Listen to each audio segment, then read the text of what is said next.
Muy bien. Muchas gracias. Buenas tardes. Muchas gracias. Buenas tardes. Es maravilloso estar aquí. Es mi tercera visita a la Argentina de los últimos 11 años. Le quiero agradecer a Román y a Biofarma por la invitación, por traerme aquí en el día de hoy y mañana. Y también quiero agradecerle a Pablo Loza por llevarme de un lado al otro. Me estuvieron trasladando por toda la Argentina, visitando distintos establecimientos. Así que en el día de hoy vamos a hablar de algunos temas, según lo solicitado por Román. En particular, nos vamos a concentrar en el fósforo, en el azufre y en las proteínas. Esta es una imagen de un bife que es como se ve en el estado de Nebraska. No quiero ofenderlo a Roberto, pero nosotros creemos que es uno de los mejores lugares para criar ganado de carne en Estados Unidos. Bueno, ya mencioné que voy a tratar estos temas. Acá lo tengo que leer en inglés porque las diapositivas han sido traducidas para que ustedes los puedan seguir mejor que yo. Pero principalmente voy a basar mi charla en la proteína metabolizable y en particular en los efectos cuando suplementamos proteínas, uno de los efectos sobre los desempeños y la performance. También vamos a hablar cuando damos por demás proteína, que puede ser utilizado como una fuerte energía. Y luego brevemente voy a hacer referencia a la burlanda. Yo sé que la burlanda no son tan prevalecientes aquí, pero hay cierto grado de predisponibilidad. Hablaré también sobre los requisitos de fósforos y el impacto sobre el medio ambiente, y también voy a concluir con algunos comentarios sobre el azufre. En teoría, cuando nosotros observamos los nutrientes y aumentamos la provisión de un nutriente, sea fósforo o proteína metabolizable, deberíamos esperar algún tipo de aumento en una variable de interés, como puede ser el aumento de peso o la conversión o el índice de conversión. Digo que es en teoría porque yo inventé estos puntos. Estas son cosas que yo puse en esta diapositiva y no se basan en datos reales. Pero el concepto es que uno puede abastecer hasta determinado punto. Y por encima de ese punto ya no hay más mejoras en el desempeño. Esa es la definición del requerimiento. Eso es lo que ocurre con la proteína, con el fósforo y con el azufre. Si queremos optimizar el desempeño, tenemos que preocuparnos por suministrar energía. Y mañana vamos a hablar bien de energía en mayor nivel de detalle. Pero también tenemos que preocupar por la proteína. Seguramente será la segunda consideración más importante desde el punto de vista de la nutrición. Claramente tenemos muchas personas que hablan de la proteína cruda. La proteína cruda, por definición, es en realidad un porcentaje de nitrógeno. Está basada en la proteína, por eso se llama proteínas crudas. Ahora en el rumen, nosotros en teoría también tenemos que dividir la proteína en dos fracciones. Entonces, cada vez que un animal consume proteínas, un animal para carne, la proteína va a ser utilizada por los microbios, quiere decir que la van a degradar y la van a volver a sintetizar como proteína propia, o bien va a ser pasante, no va a ser degradable, lo que llamamos una proteína pasante en el rumen, y va a ser utilizada en el intestino delgado por el animal, y no se va a ver degradada por los microbios. Ahora, en teoría, el ganado bovino solamente requiere proteína metabolizable a nivel del intestino delgado. Y esta proteína es metabolizable que se le da al intestino proviene de los microbios que crecen dentro del rumen o los que son suministrados por la proteína pasante que no es degradada en el rumen. Entonces, cuando sumamos estos dos, es allí donde tenemos la proteína metabolizable. Ahora bien, en teoría, también podemos dar por demás de proteína en el intestino delgado, y si el animal no la necesita, esto va a hacer que el nitrógeno se transforme en urea y que utilice el carbono como fuente de energía. Entonces,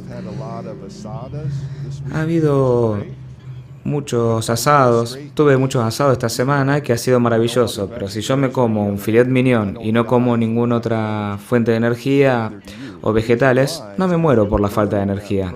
Ustedes tampoco. ¿Por qué? Porque estamos quemando esa proteína para la energía. Pero cuando quemamos esa proteína para usar la energía, excretamos la urea, como lo hace el novillo en la orilla, con ese nitrógeno en exceso. Pero para que el ganado pueda excretar ese nitrógeno, lo que puede pasar es que esto puede suministrar nitrógeno al rumen y puede volver.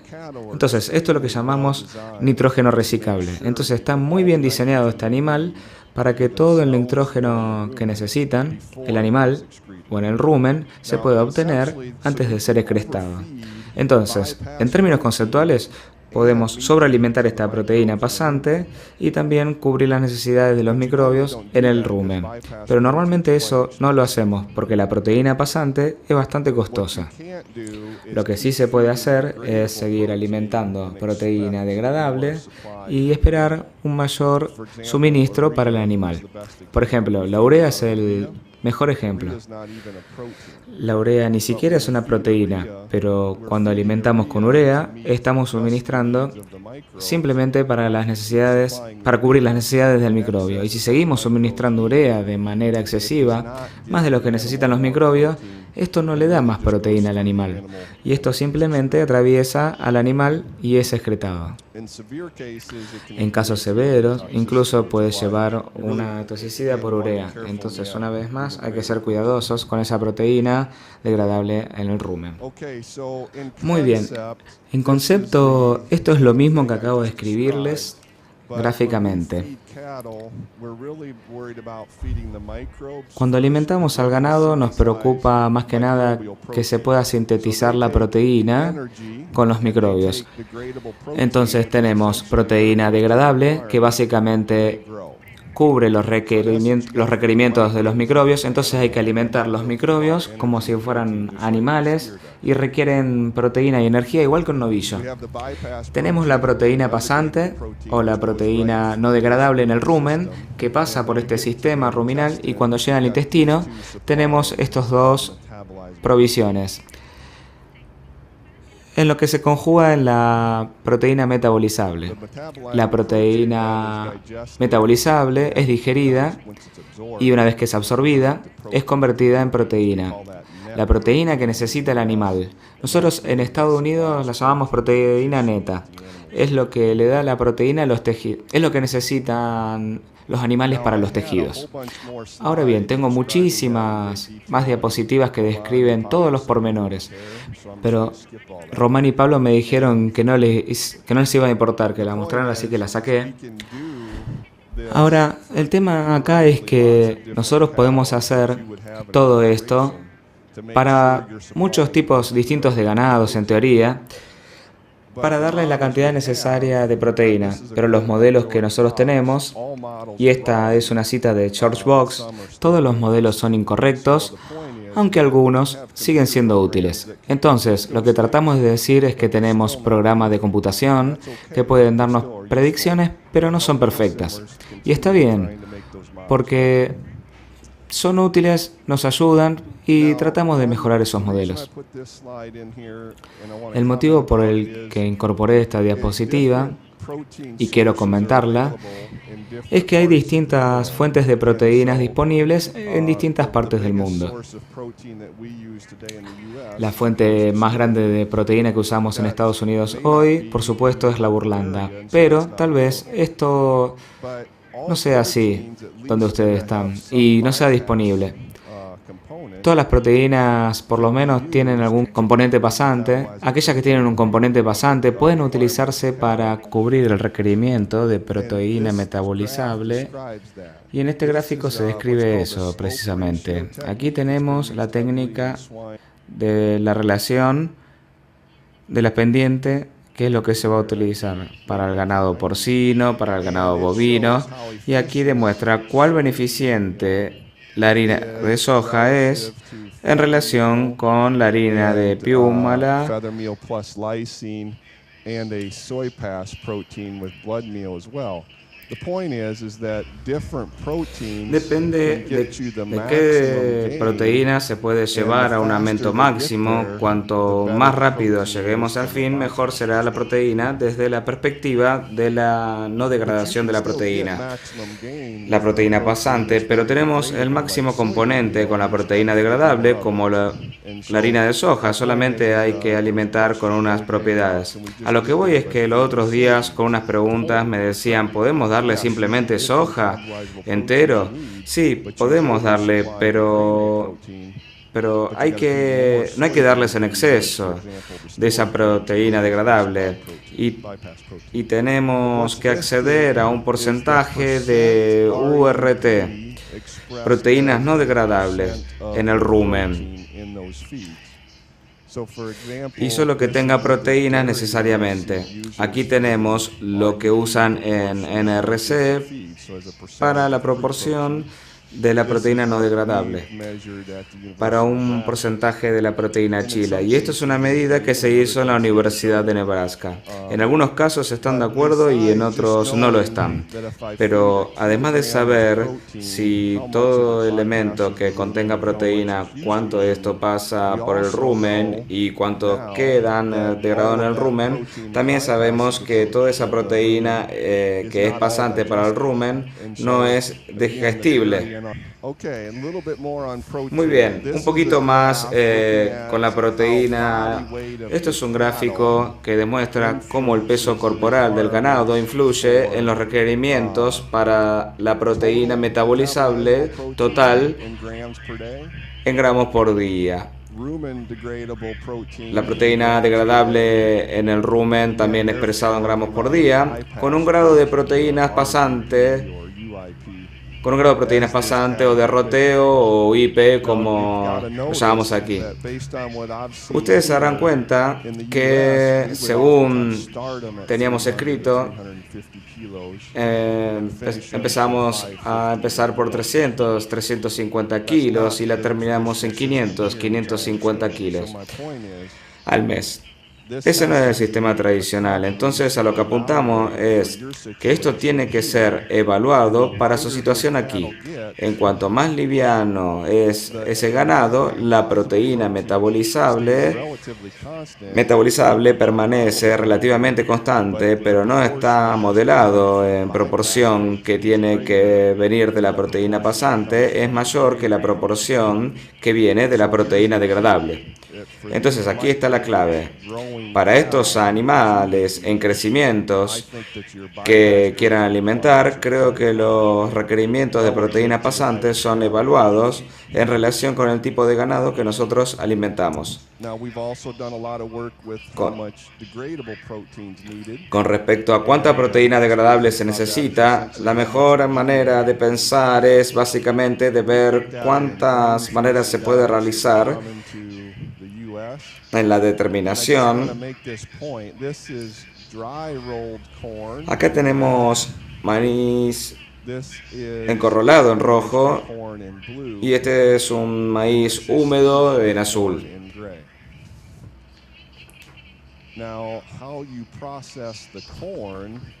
Ahora, ¿cuándo se precisa el maíz? Este influye en cuánta proteína degradable se necesita. Para aquellos alimentos que son degradables en el rumen, desde la perspectiva de la energía, para que los microbios también se produce un aumento en la cantidad de proteínas. Entonces, no necesitan tener tanta urea en una dieta basada como lo necesitarían en una con maíz húmedo o con maíz laminado. Y es porque la energía y no por la proteína del maíz. Entonces, ¿cuánta proteína deberíamos saber que es degradable en el rumen? Eso dependerá de cuánta energía los microbios están digiriendo en el rumen. Esto resume en términos porcentuales de materia seca lo que les estaba diciendo, la proteína degradable en el rumen que se necesita, y pueden ver los distintos valores aquí. Para el maíz rolado, incluso en algunos casos, yo acá no tengo el maíz entero, pero teóricamente allí tendríamos un porcentaje todavía menor que el maíz seco rolado.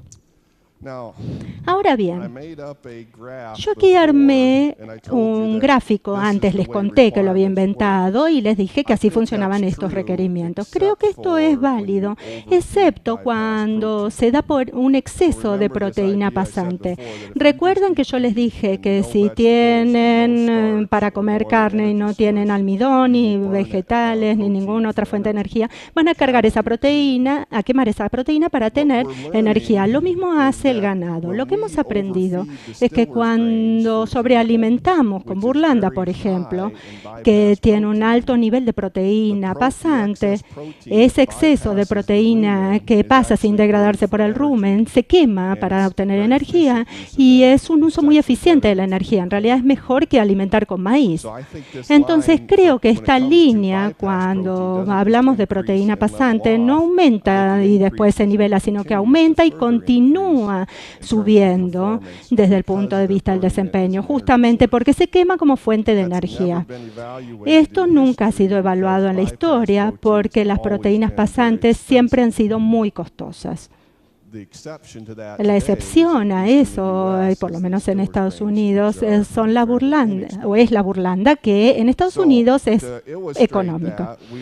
Entonces, nosotros hicimos un estudio de determinación y aquí vemos las dietas que se suministraron. Me voy a concentrar en estas primeros 5 dietas con un control basado en maíz, y luego agregamos 20 o 40% de burlanda y reemplazamos el maíz al hacerlo. Todas las dietas tenían silaje como fuente fibrosa, como Rafish, teníamos urea en la dieta de control en base a maíz, y luego tratamos de alimentar la proteína a 20 o 40% para establecer esa correspondencia con el 20-40% de burlanda. Para hacerlo, alimentamos la misma proteína que tenemos en la burlanda, que está en un alto contenido de proteína pasante, que es el corn gluten meal.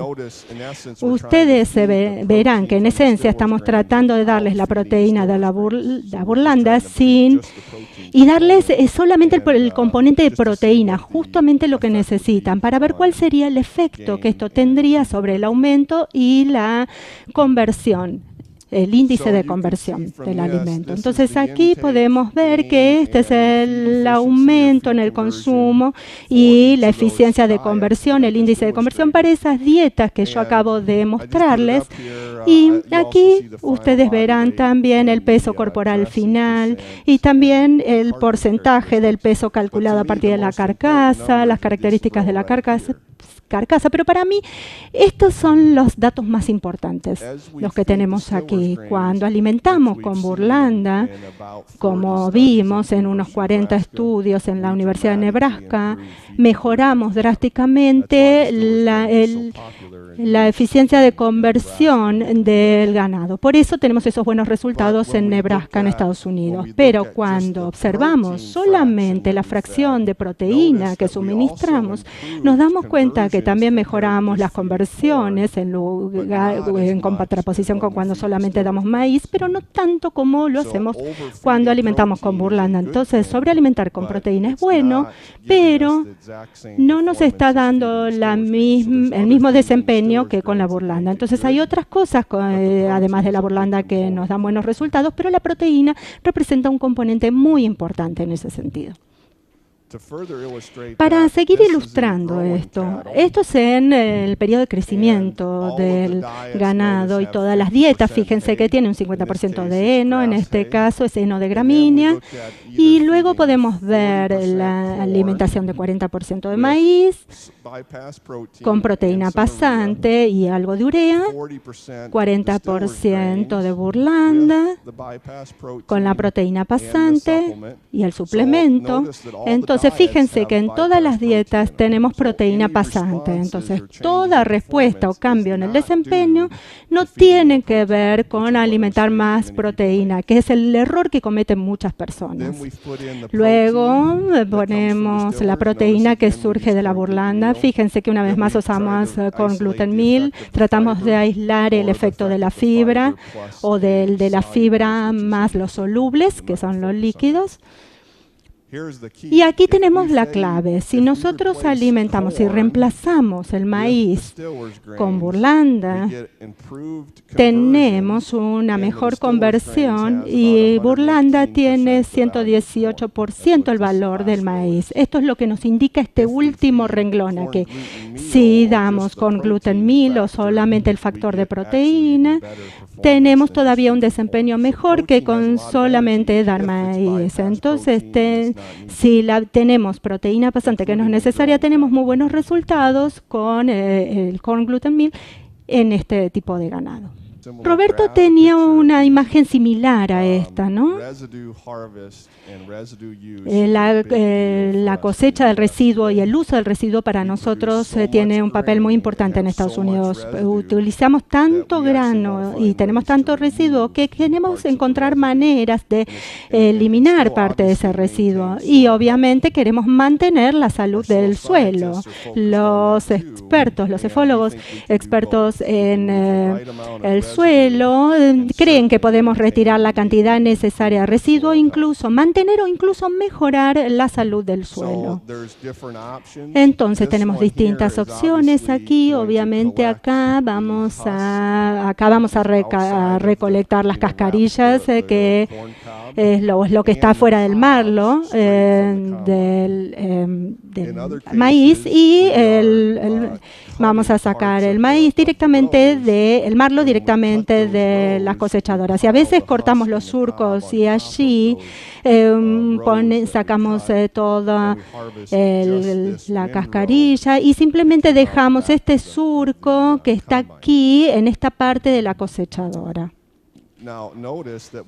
Ahora, cuando nosotros empezamos a usar las enfardadoras, allí hay mucho residuo para recuperar en esos campos, pero la cantidad de residuo es tan grande y los campos son tan amplios que podemos mejorar los rindes con un 30 o un 40% del residuo retirado del campo. Ahora, el otro concepto que tenemos es que los residuos que salen de la plantación de maíz son los tallos de la planta, las hojas de la planta y luego el marlo. En realidad, el tallo es lo que queremos dejar en el campo porque tiene poco valor. Ese marlo es lo que tiene mayor valor porque es un buen alimento. O mejor dicho, la cascarilla. Y luego, las hojas y el marlo sí es algo que podemos darle a los animales y podemos dejar aquellas partes que no les gusta tanto a los animales o con lo que no les va tan bien. Hay tres maneras de hacerlo. Podemos cosecharlos, que es para lo que es este equipo, y podemos enfardarlo así en redondo, como les mostraron antes una imagen. También lo podemos pastorear, que es lo que hacen estos animales.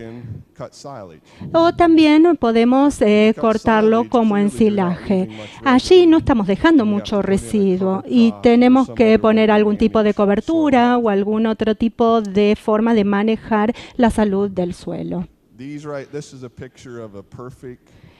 Esta es una imagen de una cosechadora perfecta para estos campos de maíz. ¿Y por qué es perfecto? Porque sacan esa cascarilla, que es la mejor parte, y las hojas, y dejan todo lo que no es bueno para ellos. Entonces, este es un experimento de pastoreo.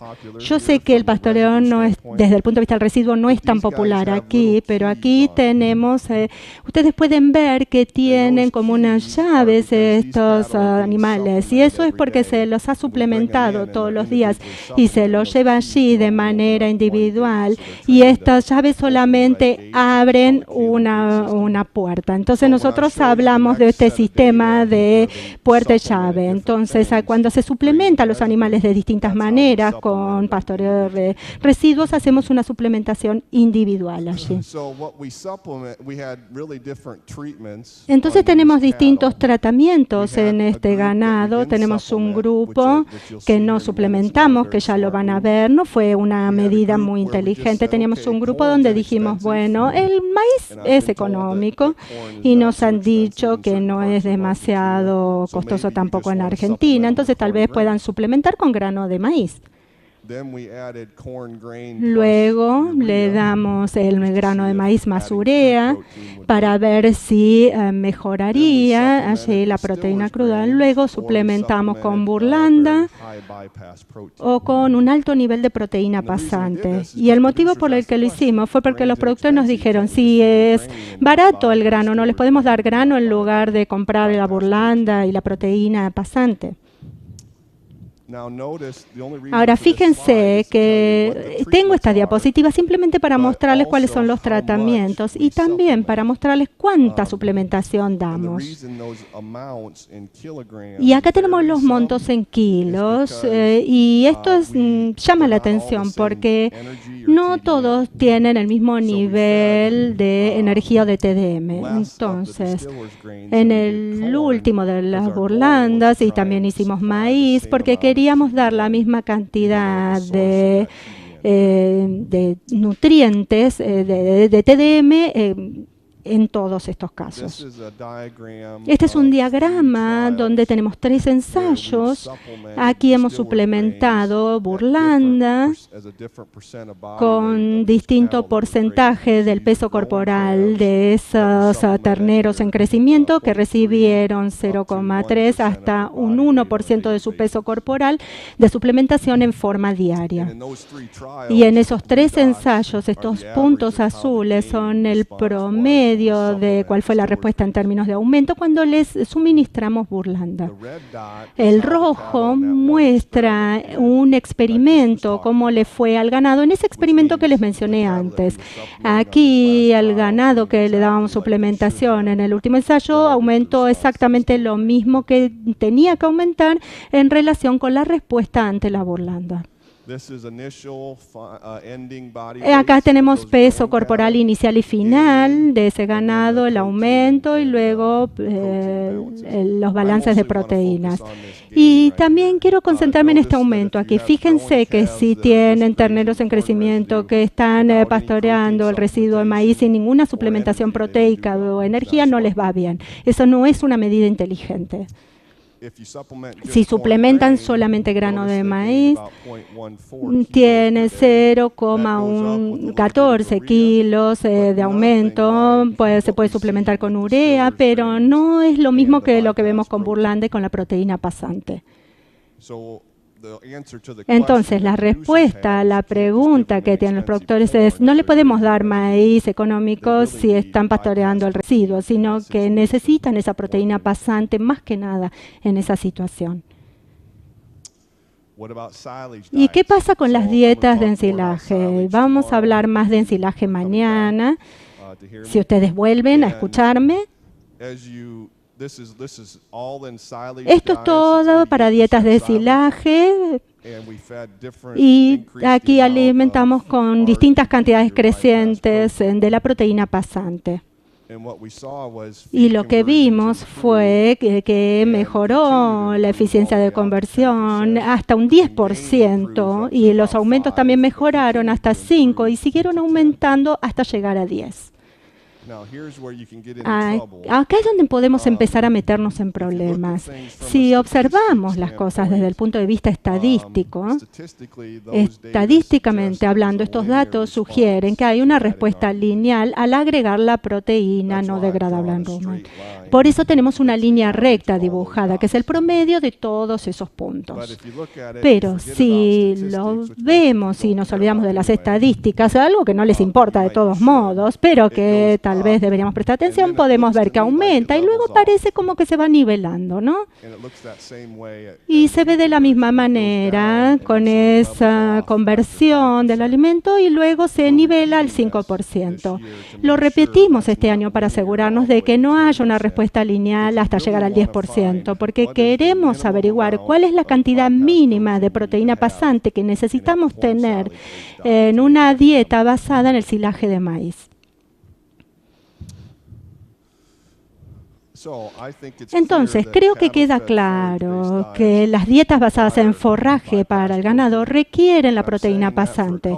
Y esto lo digo por varios motivos. Cuando vemos las dietas que se han estado suministrando, especialmente con sistemas basados en forraje que hay aquí en Argentina, y el hecho de que están utilizando terneros relativamente livianos en contraposición con los que usamos nosotros en Estados Unidos, creo que la respuesta a la proteína pasante es muy buena, pero también muy costosa. Entonces, creo que vale la pena en su sistema ver cuánta proteína costosa tenemos que incorporar para ampliar al máximo el desempeño, suponiendo que que esto es económico y tenemos que hacer ese análisis, ¿no? Muy bien, me quedan 2 cosas más para contarles y después vamos a hablar de otras cosas. Vamos a hablar de fósforo ahora. Este es un gráfico donde vemos los requerimientos del ganado grande para terminación, los terneros de un año, y aquí podemos ver en la línea azul cuál es la recomendación de fósforo de NRC, y acá tenemos los kilogramos de aumento por kilogramo de alimento, la relación entre el aumento y el alimento, y vemos que no hay respuesta. Esto nos lleva, ¿se acuerdan de ese diagrama donde veíamos que había una nivelación después del aumento? Acá no vemos ninguna respuesta. Esto como que nos sorprende un poco. Pero muchos dicen, bueno, esto es maravilloso, pero esto no corresponde a los terneros más pequeños, es a los más grandes. Entonces lo hicimos con los más pequeños y tuvimos la misma respuesta. No hubo respuesta. Entonces empezamos a trabajar con vaquillonas muy livianas que estaban alimentando a terneros y pusimos dietas con menor contenido de fósforo. El contenido de fósforo de estas dietas era de 0,1, estas dietas de terminación. Y dicho sea de paso, es bastante costoso y no se puede hacer con maíz. Si le dan una dieta basada en maíz, aquí como está en verde, este es el promedio de maíz que nosotros tenemos en Estados Unidos. Entonces le podemos dar maíz. Entonces compramos almidón de maíz, fibra de maíz y lo juntamos con el fósforo. Entonces tratamos de alimentar maíz, pero sin el fósforo. Y nunca van a querer hacer eso como productores, ¿no? Pero teníamos que intentarlo para ver si había alguna respuesta al fósforo. Entonces finalmente obtuvimos una respuesta, pero fíjense dónde se da esa respuesta. Muy lejos, muy alejado, donde estamos a la mitad o menos de la recomendación del NRC, ciertamente la mitad o menos de lo que nos da el maíz y a 1/3 de lo que la industria estaba suministrando en Estados Unidos. Sobre la base de mis interacciones, en las visitas que yo tuve aquí, nuestra recomendación es nunca suplementar el fósforo al ganado en terminación, porque las dietas que tienen les dan lo suficiente. Mi impresión es que aquí pasa lo mismo en Argentina que en Estados Unidos, donde es muy común suplementar, donde se utiliza así. No es bueno suplementar con fósforo. ¿Por qué? Porque es muy costoso. ¿Para qué desperdiciar dinero dándole fósforo si no obtenemos ningún beneficio? Sobre todo si es tan caro como lo es, ¿no? Como suplemento. En segundo lugar, cuanto más fósforo suministramos, más excreción hay. Entonces, por lo menos en Estados Unidos, esto es un gran desafío para nosotros. Tal vez no sea un problema tan grande aquí en Argentina, pero si no lo es ahora, posiblemente podría serlo en el futuro. Este es un mapa de todos los Estados Unidos a nivel de condado. Cada uno de esos pequeños cuadraditos representa la unidad de gobierno más pequeña que nosotros llamamos condado. Y acá tenemos una codificación por colores. Y aquí ven cuánto ganado, esencialmente, cuánto fósforo a partir del estiércol se produce en esos condados, ya sea de cerdos en Carolina del Norte, cerdos en Iowa, o de ganado bovino en Nebraska, en Texas. Las operaciones de Roberto están aquí, el establecimiento de Roberto está aquí más o menos, y el ganado lechero en California. Entonces no todas son establecimientos de ganado para carne. Entonces si consideramos estos condados, vemos muchos condados con fósforo a partir del estiércol. Pero si vamos a utilizar el estiércol para los cultivos, que creemos que es lo que deben hacer, este es el mismo mapa, pero no importa tanto acá cuánto fósforo se produce, sino cuánto fósforo se produce en relación con el área cosechada que hay en esa región para poder aprovechar ese estiércol. Todos estos condados que tienen mucho ganado en la zona medio oeste pueden utilizar todo ese estiércol sin problema. Los condados que no lo pueden usar son aquellos que tienen mucho ganado, que importan mucho alimento de la región central oeste. No quiero hablar demasiado de Texas o Kansas, pero bueno, ellos son los que están más o menos en esta situación. Entonces, lo que nosotros recomendamos a los productores es que cuánto fósforo necesitan alimentar, cuánto fósforo va al estiércol, tienen que hacer esos cálculos, y hay un software para eso, y luego cuánta superficie de tierra tienen para diseminarlo. Históricamente, podemos hacer ese cálculo matemático fácilmente y podemos ver cuál tiene que ser la distancia del radio total. Entonces, para un feedlot de 5.000 cabezas, pensamos que tienen que considerar una distancia de 3,8 kilómetros, considerando que la mitad de esa tierra fuera del feedlot va a estar disponible para ustedes. Pero por otro lado, a pesar de que ustedes puedan alejarse de 3,8 kilómetros en total, la distancia promedio es de 2,7 kilómetros donde tienen ese acarreo del estiércol. Si ustedes recordarán este tipo de cuadrado que tenemos en el centro del círculo de la clase de matemática, entonces no tienen que trasladarse esos 3,8 kilómetros de distancia. Seguramente eso no va a ser un desafío aquí, pero en Estados Unidos no siempre manejamos esto bien, Entonces, históricamente, en vez de ir hasta la distancia donde tenemos que ir, íbamos a aquellos campos que estaban más cercanos. Entonces, mi única recomendación es que si van a confinar al ganado aquí y los van a engordar en el feedlot, tienen que usar ese estiércol, tienen que propagarlo, diseminarlo de manera adecuada en una superficie lo suficientemente amplia, porque si no van a tener algunos problemas desde el punto de vista del medio ambiente por el contenido de fósforo del estiércol.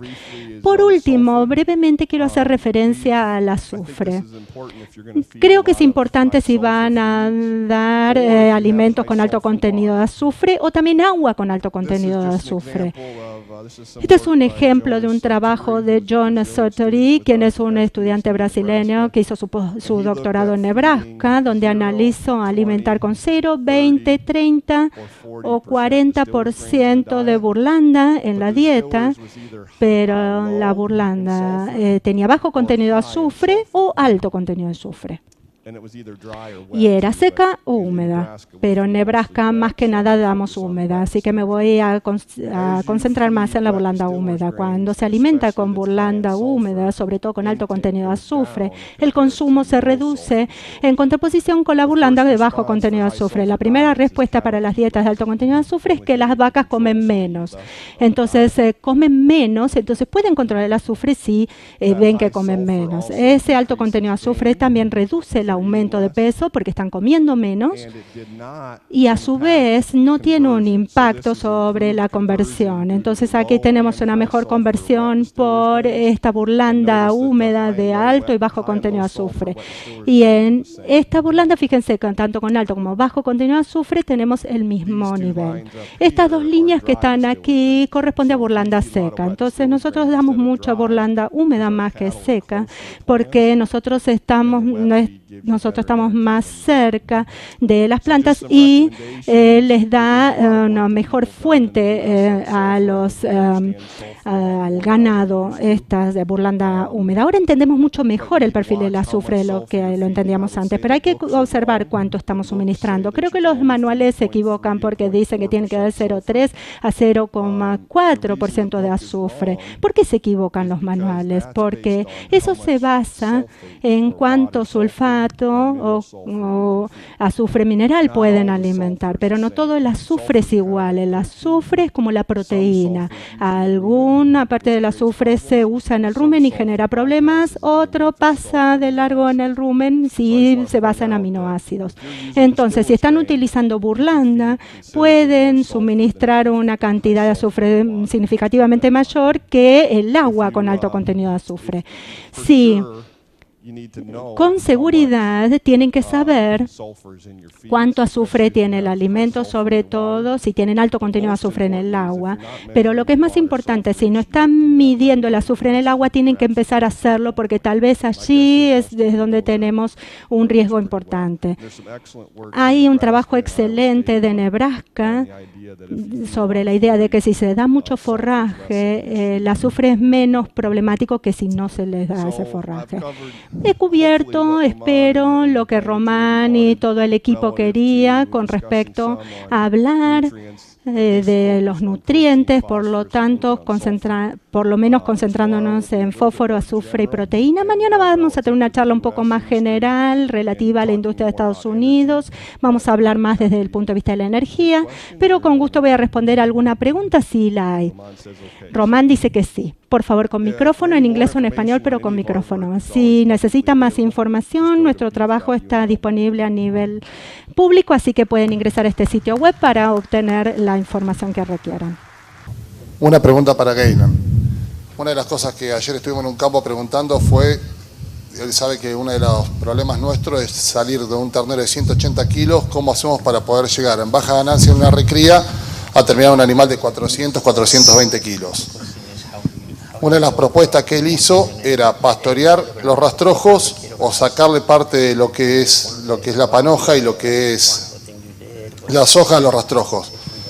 ¿Cuántos kilogramos de materia seca rinde la extracción de un rastrojo? ¿Cuántos kilogramos nos permitiría por hectárea obtener extras para así compensar el 10 o 15% que los ingenieros agrónomos dicen que existe cuando hay pisoteo sobre los suelos? Es una buena pregunta. Es una pregunta tan fácil que Pablo debería responderla, ¿no? ¿Qué les parece? Una de las formas en las que nosotros aumentamos el tamaño del animal, que es lo que Román mencionó y sabe, y creo que Alfredo también va a hacer referencia a esto luego, es utilizar dietas de alto nivel de forraje, lo que nosotros llamamos backgrounding, y entonces así les damos más porte. Entonces es como cuando usamos implantes en Estados Unidos. Si hacemos dietas de forraje en lugar de ponerlas directamente en el corral de engorde, parece que puede haber un aumento de 100 kilos o más de peso, ¿no? Y uno de los motivos por los que nos concentramos en el residuo en Nebraska es porque tenemos mucho.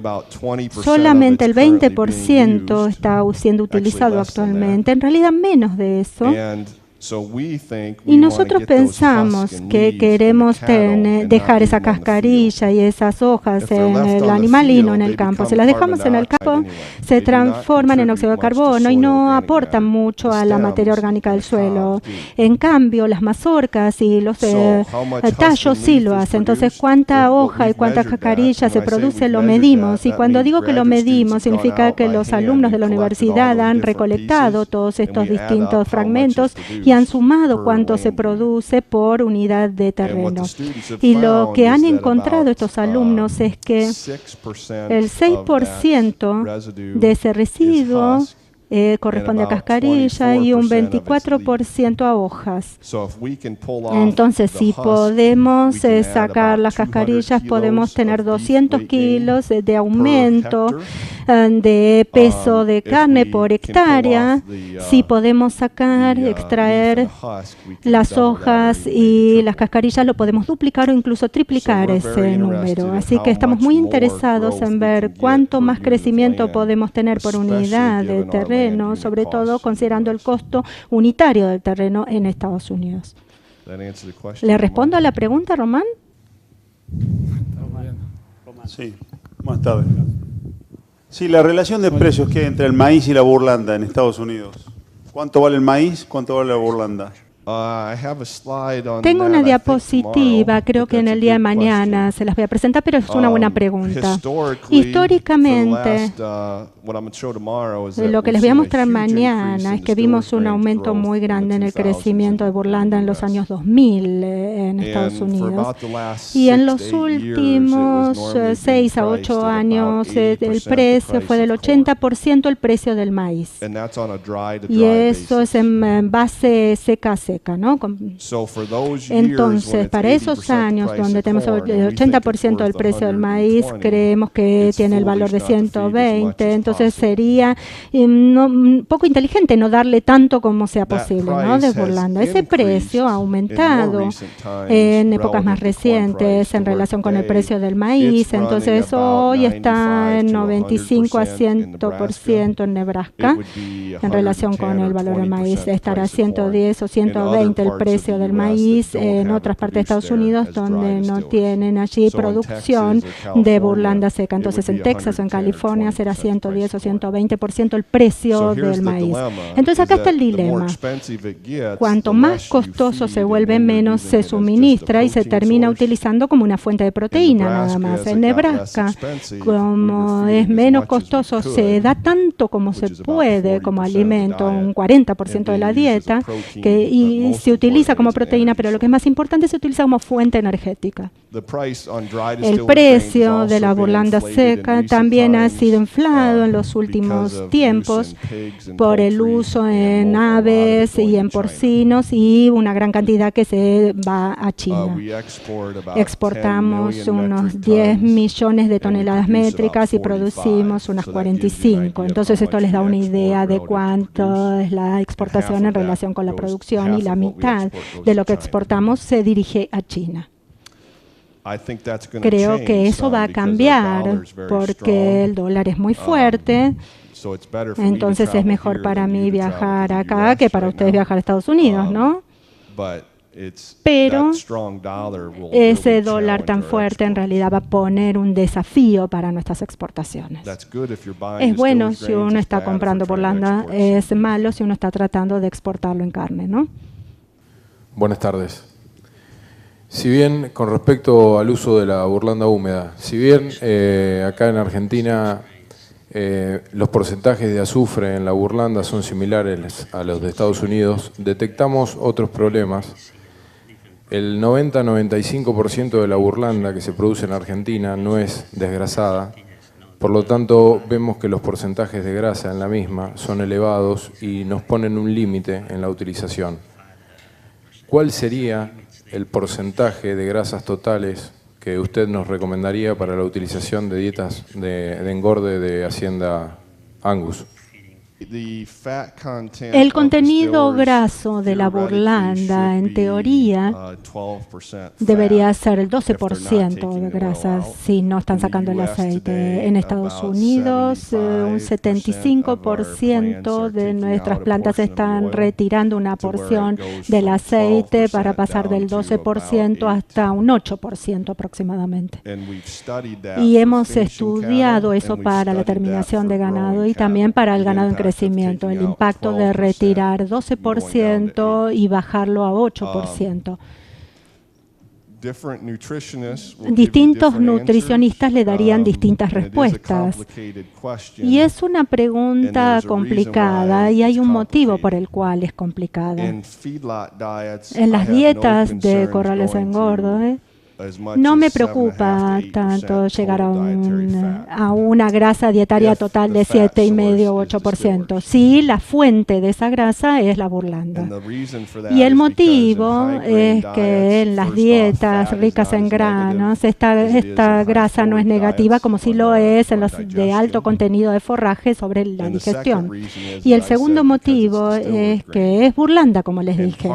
Y parte de la grasa en la burlanda está protegida del rumen. Y lo que quiero decir al decir que está protegida es que los microbios no pueden llegar al aceite, o uno lo puede ver desde el otro lado. El aceite no puede dañar los microbios, pero no toda está protegida. Entonces, en las dietas de terminación se puede suministrar más que con el forraje. Entonces, en los terneros más livianos y en crecimiento, en las dietas basadas en el forraje, yo siempre me pongo un poco ansioso si pasamos a más de 3 o 4% de aceite agregado.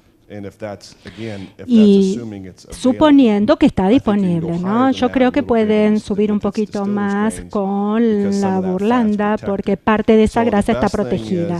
Entonces, lo mejor es que se haga una investigación aquí con este tipo de situación en particular. Nosotros normalmente daríamos un 40% de burlanda en las dietas de crecimiento sin tener grandes problemas. Creo que el azufre y la grasa pueden transformarse en una limitación. Ahora, ¿cuál será la limitante primero? Bueno, eso es algo que tenemos que dilucidar. Y una vez más, parte de esa grasa está protegida en la burlanda. Entonces, no es como si agregaran cebo o aceite a la dieta. Aplauso a Gelian.